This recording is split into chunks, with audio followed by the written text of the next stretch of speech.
Όχι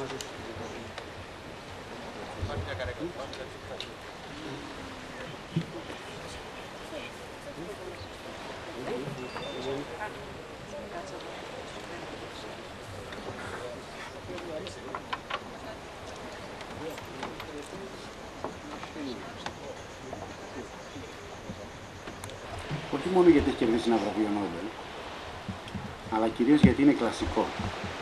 Εντυπωσιακά καλά γραμμένο, με λεξιλόγιο απλό, αλλά επιλεγμένο με ασύγκριτη φροντίδα. Ένα έργο που καλύπτει κάθε παράμετρο της ζωής. Αγάπη, φιλία, τιμή, πατριωτισμό, πολιτική δέσμευση, εργασία, μόρφωση. Ένα μυθιστόρημα πλήρες, συναρπαστικό και χωρίς καμιά αμφιβολία πολύ ενδιαφέρον. Η απόψινή εκδήλωση τελεί υπό την αιγίδα του Δήμου Πύργου, που όπως πάντα βοηθά και στηρίζει στο μέτρο των δυνατοτήτων του κάθε προσπάθεια που παράγει πολιτισμό και αναδεικνύει δημιουργούς και μορφές τέχνης που σε κάποιες περιπτώσεις το κοινό μπορεί να μην είχε την ευκαιρία να γνωρίσει. Και για τον απόψινό συγγραφέα, τον επιφανή Ροζέ Μαρτάν Ντουγκάρ, και το κορυφαίο δημιούργημά του, του Στιμπό, απόψε μας δίνει την ευκαιρία να ακούσουμε την άποψη πιο κορυφαίων στο είδος τους. Της κυρίας Σαρλότ Αντριέ, καθηγήτριας λογοτεχνίας και γενικής γραμματέως του Συνδέσμου των Φίλων του Ροζέ Μαρτάν Ντουγκάρ, και του κ. Φρανκ Λεστρινιόν, καθηγητή λογοτεχνίας 16ου αιώνα στο Πανεπιστήμιο της Σορβόνης. Σας παρουσιάζω, ξεκινώντας από την κυρία. En tant que représentante de l'association des amis de Roger Martin Dugard, et surtout en tant que chercheur, spécialiste de cet auteur à qui j'ai consacré ma thèse de grand romancier français, méconnu en Grèce, et qui en France a été oublié durant quelques années après son décès, mais qui revient aujourd'hui au devant de la scène. Et je tiens en premier lieu à remercier les organisateurs, tout d'abord Angeliki Triantafilou, ainsi que la mairie de Pyrgos et l'hôtel Vrignotis qui nous accueille ici si chaleureusement. Oui, et je voudrais aussi préciser que je vais donc vous présenter ici en premier lieu. On s'appelle Les Thibauts, Roger Martin Dugard, un monument contre le temps. Θα βλέπουμε κάποιες φωτογραφίες από την Εθνική Βιβλιοθήκη της Γαλλίας από κάποια παλιά έκδοση και αργότερα θα παρακολουθήσει Γαλλία το έργο. Η κυρία Σαρλότ ως εκνήτρια ειδική αυτού του συγγραφέα, στην οποία και αφιέρωσε τη διδακτορική της διατριβή, αισθάνεται πολύ περήφανη και ευγνώμων που κλήθηκε εδώ. Είναι λίγο γνωστό στην Ελλάδα και τον οποίο η Γαλλία είχε ξεχάσει για πολλά χρόνια μετά το θάνατό του, αλλά που επιστρέφει σήμερα στο προσκήνιο. Συνεχίζει. Θέλω να ευχαριστήσω τους διοργανωτές, αρχικά την κυρία Αγγελική Τριανταφύλου, το Δήμο Πύργου και το Ξενοδοχείο Βρινιώτης, που μου παρήχαν τη δυνατότητα να βρεθώ εδώ και να σας παρουσιάσω το πιο γνωστό έργο του Ροζέ Μαρτάν Ντουγκάρ.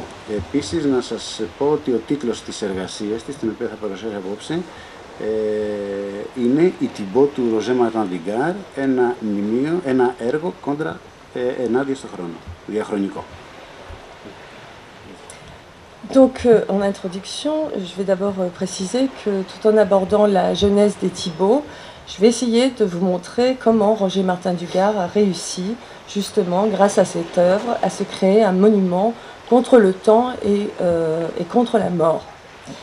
Il a en effet toujours affirmé que c'était là l'un des mobiles essentiels de sa création. En 1945, donc 3 ans avant sa mort, il répondra à la question « Pourquoi écrivez-vous » que lui avait donc posé un journaliste, à qui il répondait « Pour laisser en ce monde une trace moins fragile que moi-même, quelque chose qui m'appartienne et me prolonge, et qui me prolonge dans ce que je crois avoir de plus authentique. » Mais dès l'âge de 18, son premier roman intitulé « Devenir », il écrivait déjà qu'il n'y a que pour les artistes qu'il y a une vie future. Si Roger Martin Dugard est parvenu à laisser son empreinte aux générations futures, c'est en particulier grâce à 3 romans majeurs que sont Jean Barrois, paru en 1913, Les Thibauts, dont la parution s'est étalée de 1922 à 1940. Et enfin, l'immense somme romanesque, volontairement posthume, Le lieutenant-colonel de Montmaur, débuté en 1940. Soulignant que Roger Martin du Gard n'est pas qu'un romancier. Il s'est essayé avec succès dans d'autres genres et des registres très différents. Si l'on découvre en France les Thibault qui acquièrent une centre du roman pour la télévision, dont vous allez voir des extraits tout à l'heure, c'est également le cas d'œuvres moins connues de l'écrivain, comme 2 farces paysannes écrites dans la toujours régulièrement en tournée, ou encore une nouvelle, Confidence africaine, qui a été également montée pour le théâtre. C'est-à-dire ses innombrables correspondances et son volumineux journal que Roger Martin exemplaire, que nous continuons encore aujourd'hui à découvrir. Mais il avait également prévu le devenir de ses œuvres en léguant à la bibliothèque et de projets plus ou moins aboutis. Il avait organisé très rigoureusement par des notes testamentaires les conditions de leur consultation et de leur éventuelle parution posthume. Ainsi, nous avons la consultation et la publication de son journal que plusieurs années après sa mort, et celui-ci n'a été publié finalement par Claude Sicard qu'en 1992. De même que de nombreux écrivains, tels que Gide, Copeau, Duhamel, Tardieu, Dabi, Lacretelle, a été publié au fur et à mesure des années après sa mort, jusqu'à aujourd'hui encore. Le dernier volume de sa correspondance générale, la publication de sa correspondance avec Albert Camus. Ces nombreux textes permettent sans cesse d'approfondir notre vision de son travail de romancier, comme il le souhaitait. Je montrerai les 2 principaux aspects qui ont permis au Thibault de demeurer parfaitement actuel, dans sa forme comme dans son fond, l'originalité et la modernité, la solidité de son écriture et les questions intemporelles qui habitent ce roman.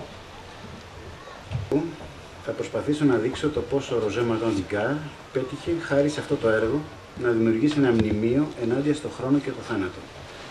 Πάντα δήλωνε πως εκεί βρισκόταν ένα από τα βασικά κίνητρα του έργου του. Το 1945, 3 χρόνια πριν το θάνατό του, θα απαντήσει στην εξής ερώτηση: για ποιο λόγο γράφεται?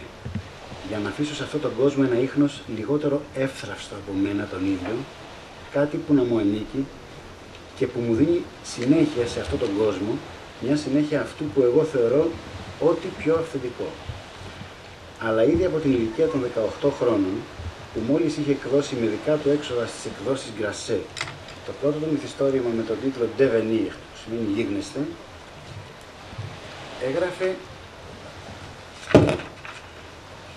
πως μόνο για τους καλλιτέχνες υπάρχει μελλοντική ζωή, εννοώντας τη μεταθάνατο ζωή. Αν ο Ντιγκάρ κατάφερε να αφήσει το στίγμα του στις επόμενες γενιές, το κατάφερε χάρη σε 3 σπουδαία μυθιστορήματα. Το Jean Barouin, 1913, τους Thibault, που εκδόθηκαν στη σειρά από το 1922 ως το 1940, και τέλος το τεράστιο λογοτεχνικό έργο Momon, το οποίο σκόπιμα άρχισε να γράφει γνωρίζοντας πως θα εκδοθεί μετά το θάνατό του. Είναι πάνω απ' όλα χάρη στο σύνολο του έργου που αφορά στην προσωπική του ζωή, ημερολόγιο, αλληλογραφία κτλ., που ο Ντιγκάρ κατάφερε να δημιουργήσει για τον εαυτό το πορτρέτο του παραδειγματικού συγγραφέα, πληρωμένων και μη. Παρένθεση, αποσπάσματα από αυτό τη δωρεά βλέπετε στην οθόνη. Είχε οργανώσει με πολλή αυστηρότητα και είχε γράψει